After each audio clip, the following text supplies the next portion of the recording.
Dear God, help us find what we need to stand straight and tall and to not doubt ourselves, but to take very seriously your purposes for us. Amen. So as I open, let me take us back 24 years ago to what we now call 9/11. If you remember, it was like a total gut punch to the whole country, remember? Everything just stopped. 1 week after the catastrophe, Jay Leno, remember Jay Leno? He returned to work as host of NBC's Tonight Show. And he opened the show very quietly and reflectively that night, explaining to the audience how difficult it was to begin production of the program again so soon after all that terror. In a world where people fly airplanes into buildings, he said, for the sole purpose of killing innocent people, a job like mine seems incredibly irrelevant. This job, he said, is like a cookie cutter or a glass of lemonade compared to those firemen in New York. He then told a story about being a 12-year-old Boy Scout in his hometown of Andover, Massachusetts. He said, I wasn't a very good scout. He said, I'm dyslexic, as many of you know. I couldn't tie knots very well, but I had pretty good teachers. My scoutmaster was a terrific guy, and he believed that every scout should get something special to do in the troop. So after everyone else received their merit badges, he said to me, Leno, you're going to be the troop cheermaster. Your job when you see another scout who's a little depressed or a little upset is to go over and tell that scout a joke or entertain him, make him feel better. I thought that's a pretty good job. I love doing that job, he said. And through some bizarre twist of fate, I still have that job. I don't pretend it's the most important job, but we all can't be at ground zero digging through the rubble. But we can help in some way. We can help one another get on with our lives. Well, this is often how people, I think, receive the most important messages of their lives. It's kind of subtle, no fanfare, just a little mission handed out by a scout leader to a floundering kid in his troop who has a little too much energy and verve and maybe not enough direction. It's done innocently, offhandedly, and it's the most important thing in the world sometimes. Did you have a scoutmaster? Did someone once see something in you and then care enough to tell you? Well, today's scripture is Jeremiah's account of how he got to be a prophet, which is kind of an ad hoc religious leader in Israel. The word of the Lord came to Jeremiah is how the story begins, but what that means and how it's accomplished isn't made exactly clear. God tells him, before I formed you in the womb, while you were still in utero, I knew you as mine. I consecrated you. I appointed you as a prophet to the nations. And the word there insists this whole thing was God's idea from the first, actually even before the first. Jeremiah's ambition, his destiny, his alleged skills had little, if anything, to do with it. When told of his call, Jeremiah protests, I'm no public speaker. I hate crowds. I'm more of a one-on-one guy. Besides, I'm only a kid, and my SAT scores on the verbal were terrible. So it's then when the voice of God moves from call to a kind of rebuke. Don't pull that on me. You'll go where I send you. By the way, I'll be watching over you. So maybe you remember a mission someone gave you when you were young, or maybe a little errand that someone once sent you on that was a watershed in your life.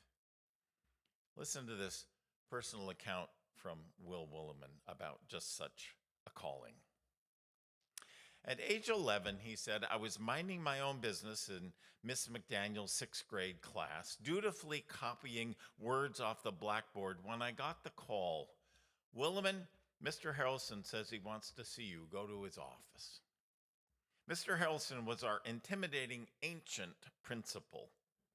Shaking with trepidation, I trudged toward the principal's office. Passing an open door, a classmate would look out at me with pity, saying a prayer of thanksgiving that it was I who was summoned by the principal and not he. Ascending the gallows, I went over in my mind all the possible misunderstandings that could have led to this portentous summons. I was only a distant witness to that rock that went through the gym window recently. I was in no way a perpetrator or even a passive conspirator. Well, Mr. Harrelson had my full attention when I sat down.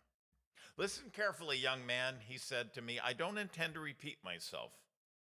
You go down Tyndall Avenue 2 blocks and turn left. Go 2 more blocks to number 15. I need a message delivered.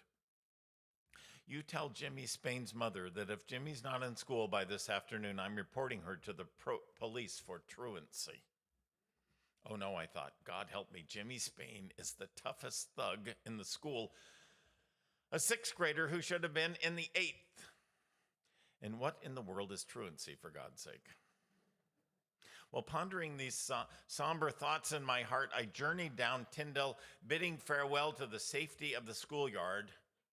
I turned left, walked 2 more blocks, marveling that the world actually went on about its business while we were doing time in school. The last 2 blocks were the toughest.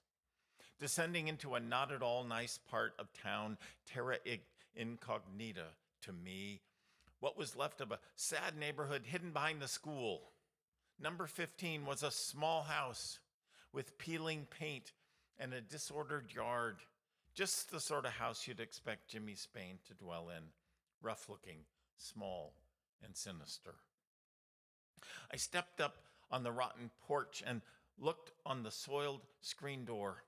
My heart sank when it was opened by none other than Jimmy Spain, whose eyes enlarged with surprise when he saw me. Before Jimmy could say anything, the door was pulled open more widely, and a woman in a faded blue terracloth bathrobe looked down at me over Jimmy's shoulder. What do you want? She asked in a cold, threatening tone. I said, I'm here from the school. The principal sent me. The principal? What does that old man want? She said. He sent me to say that that everybody in school misses Jimmy and wishes he were here today. What? She sneered, pulling Jimmy toward her just a bit. It's like a special day today, and everyone wants Jimmy at school. I think that's what he said. Jimmy, the feared thug who could beat up any kid at Donaldson Elementary anytime he wanted, indeed had, and on multiple occasions, peered out to me in wonderment.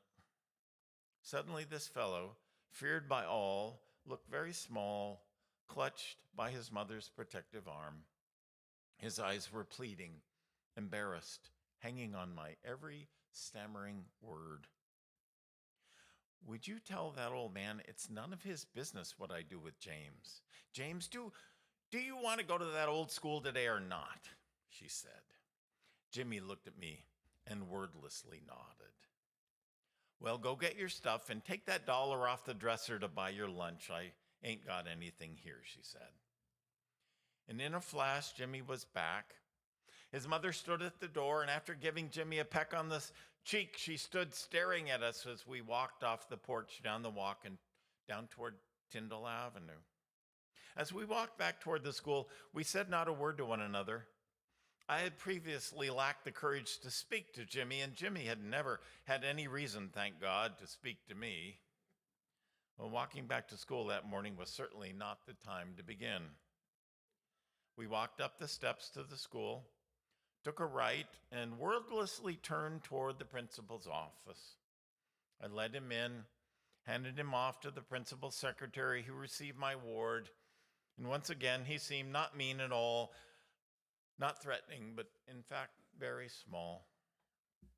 As the secretary led him toward the principal's office, Jimmy turned and looked at me with the look of, I don't know, maybe regret, maybe embarrassment, but it could also have been gratitude. That evening when I narrated my day to my mother at supper, she said, That is the most outrageous thing I ever heard. Sending a young child out in the middle of the day to fetch a truant child? Mr. Harrelson ought to have his head examined. Don't you ever allow anyone to put you in that position again, sending a child. But I knew that my mother was wrong. That day was the best day of my whole time at Donaldson Elementary, and it was preparation for the rest of my life.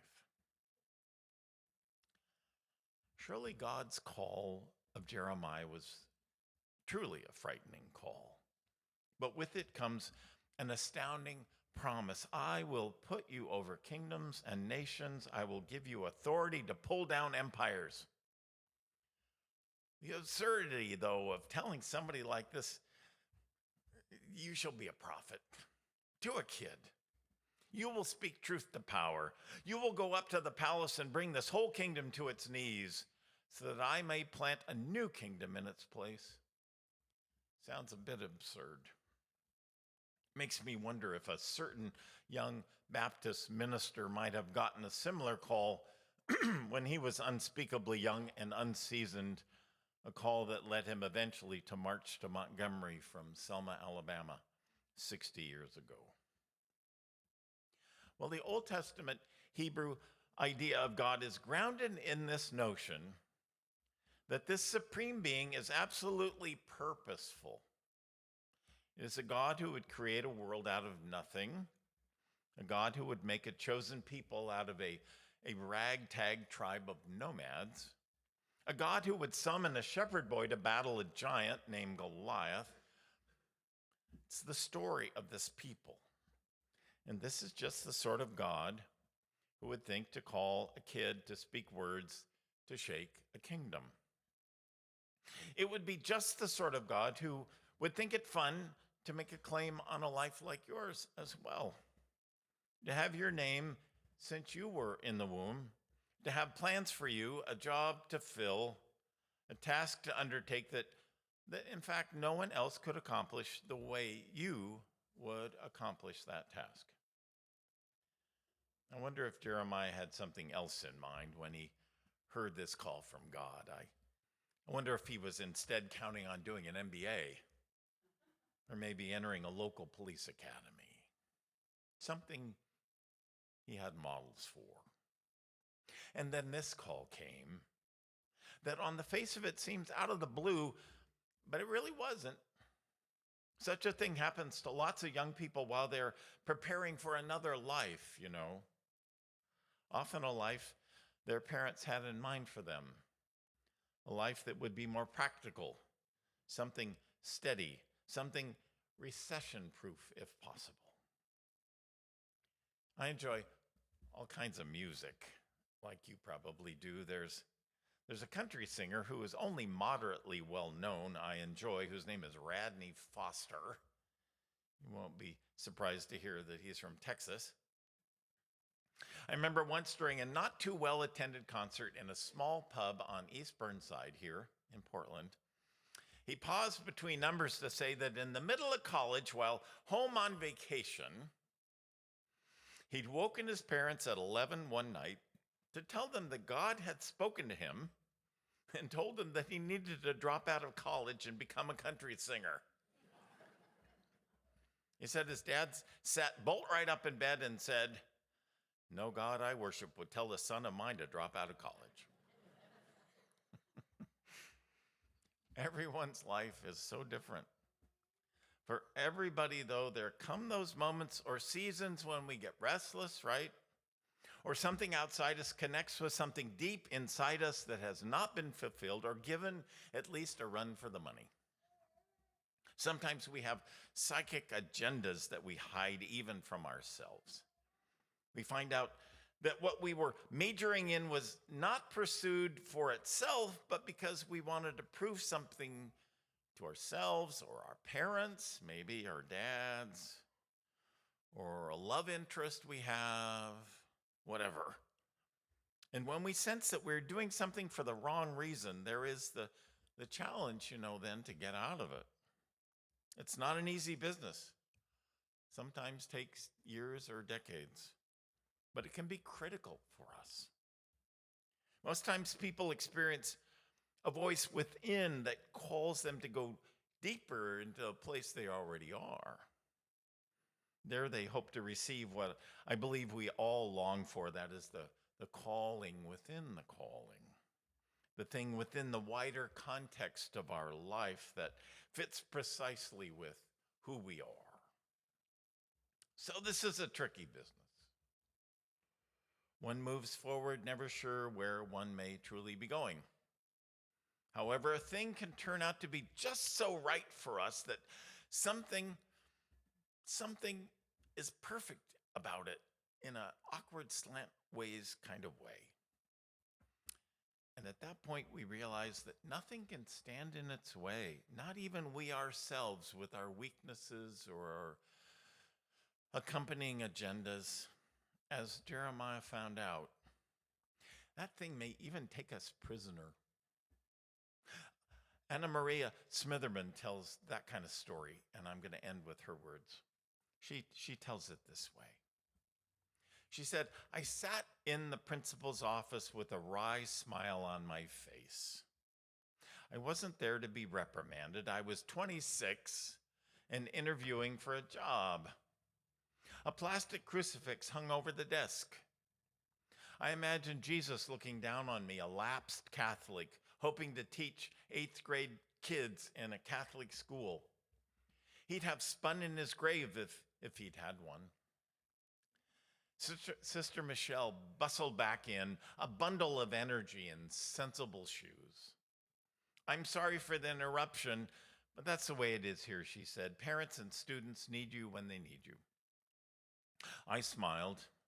I'd left a lucrative career to enter teaching because I wanted to make a difference. I wanted this job in this unsafe neighborhood on Chicago's South Side, among people with much darker skin than my own who spoke English with accents from Mexico, Nigeria, the Philippines, and Haiti, and the inner city. So far the interview had gone great. There's only one question left, Sister said. I sat up a little taller, expecting her to ask when I could start. Why don't you tell me about your relationship with God, she said. My relationship with God. I shouldn't have been so surprised, she writes. This was a Roman Catholic school, after all. Yes, we stress that everyone in the school community work on their personal relationship with God, she said. 8th graders in particular are looking for role models. As their teacher, you'd be their primary example. I'd been so sure I was going to get this job. There were bullet holes in the windows, for heaven's sake. Where else was she going to get someone with my credentials to teach in this neighborhood? Well, I said, I try to see the face of God in the people around me. I'm not always successful, but that's where I look for God. And Jesus, she prompted. Well, he's the best role model, right? In the face of great cruelty, he chose love. But as for him being the only Son of God, I don't believe that. I think we're all children of God. Jesus just did the best job of showing it. Taking a deep breath, I said, and you should probably know that I don't think the resurrection is the point of the story. What's the point then, she said. Love, forgiveness, kindness. Her expression betrayed nothing. And your relationship with the church? My relationship with the church is ambivalent, I said. I haven't attended Mass in years. I don't like the church's attitude about women and the clergy. And I don't agree with its stand on birth control. It is just a way to limit women's options. It's not what Jesus would do. You said you were ambivalent, she replied. What about the other side? What about your feelings? I choked up. I felt the job slipping away from me. Sister Michelle waited expectantly as I tried to pull myself together. Well, I said, I do respect the work the church does with the poor, and I like the music. Sister Michelle nodded soberly, gathering my resume and transcripts into a neat pile on her desk. She stood up And she held out her hand, and I too stood searching frantically for something to say that would keep me in the running for this job. But Sister Michelle spoke first. "I think you'll fit in here just fine," she said.